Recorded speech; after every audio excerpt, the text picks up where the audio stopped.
আসসালামু আলাইকুম বন্ধুরা, এবি কিচেনের সকলকে সাদর আমন্ত্রণ। আজকে আমি করে দেখাচ্ছি চিকেন রান্না একটু অন্যরকমভাবে। এই রান্নাটা কিন্তু চটজলদি হয়ে যাবে। চলুন তাহলে রেসিপিটা শুরু করা যাক। এখানে আমি চিকেনটাকে আগে থেকে লবণ আর ভিনিগার মাখিয়ে রেখে দিয়েছিলাম, দিয়ে আধ ঘন্টা রাখার পর পরিষ্কার করে ধুয়ে নিয়েছি।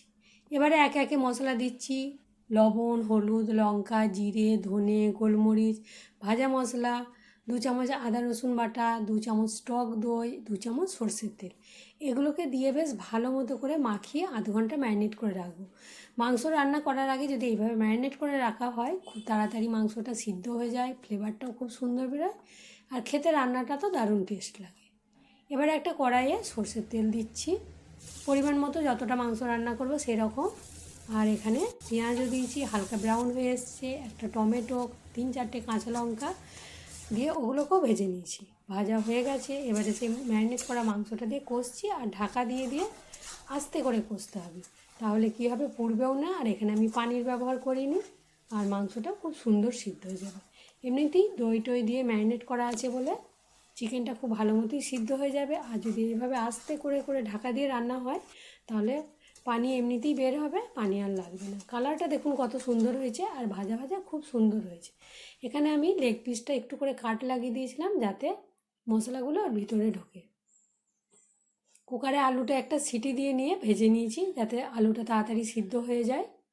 এবারে আলুটাকে নিয়ে মশলার সঙ্গে মাখিয়ে নিচ্ছি বেশ ভালো মতো।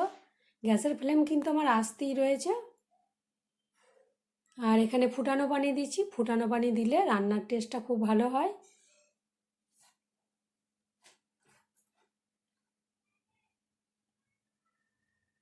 ধরুন কারো তাড়াতাড়ি আছে, মশলা অত কষানোর সময় নেই, এইভাবে যদি মশলা ম্যারিনেট করে মাখিয়ে কুকারে আলু সিদ্ধ করে ভেজে নিয়ে করেন, খুবই তাড়াতাড়ি রান্না হবে, আর খেতে কিন্তু টেস্ট দারুণ হবে। অনেকে অনেক রকমভাবে রান্না করেছেন, একবার এইভাবে রান্না করে দেখবেন, দেখবেন খেতে কিন্তু দারুণ টেস্ট হবে, আর খুবই তাড়াতাড়ি হয়ে যাবে। তাহলে যে সকল বন্ধুরা আমার ভিডিওটা দেখছেন, যদি ভালো লেগে থাকে অবশ্যই ভিডিওতে একটা লাইক দেবেন, কমেন্ট করে জানাবেন কেমন লেগেছে। নতুন বন্ধু বান্ধবদের সঙ্গে শেয়ার করবেন। আর যদি নতুন বন্ধু আমার চ্যানেলে হয়, অবশ্যই অনুরোধ রইল আমার চ্যানেলটা সাবস্ক্রাইব করার। পাশে থাকা বেল আইকন আছে, সেটা টাচ করে দেবেন, তাহলে আমি যখনই নিত্য নতুন ভিডিও ছাড়বো আপনাদের কাছে নোটিফিকেশান চলে যাবে। লবণ চেক করে নিচ্ছি, এবারে ফুটিয়ে নেবো। আলুটা প্রায় সিদ্ধ হয়েই গেছে, সামান্য হবে, এখানে মিনিট 5 ফুটবে। ফুটে এলে গ্যাসের ফ্লেমটা আমি লো করে দেব।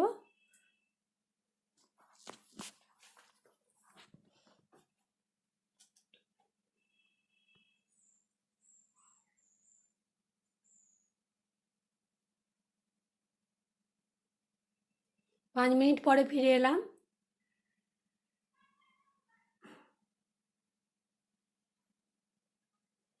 আলুটা সিদ্ধ হতে যেটুকু বাকি ছিল সেটাও সিদ্ধ হয়ে গেছে।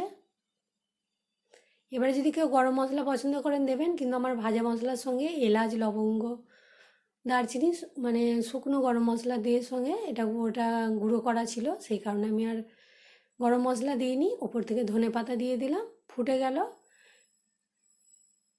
এবারে আমি এখানে ঢাকা দিয়ে বন্ধ করে দেবো, 10 মিনিট রেস্টে রাখবো। এবারে গরম গরম ভাতের সঙ্গে গরম গরম চিকেনের রান্না খেতে কিন্তু দারুণ হয়েছিল, আর এত সুন্দর সুঘ্রাণ বার হচ্ছে কি বলবো। তাহলে ঝটপট, যদি কারো জলদি থাকে, এইভাবে রান্না করবেন, দেখবেন রান্না খেতে দারুণ হবে, আর স্বাদটাও একটা নতুনত্ব লাগবে।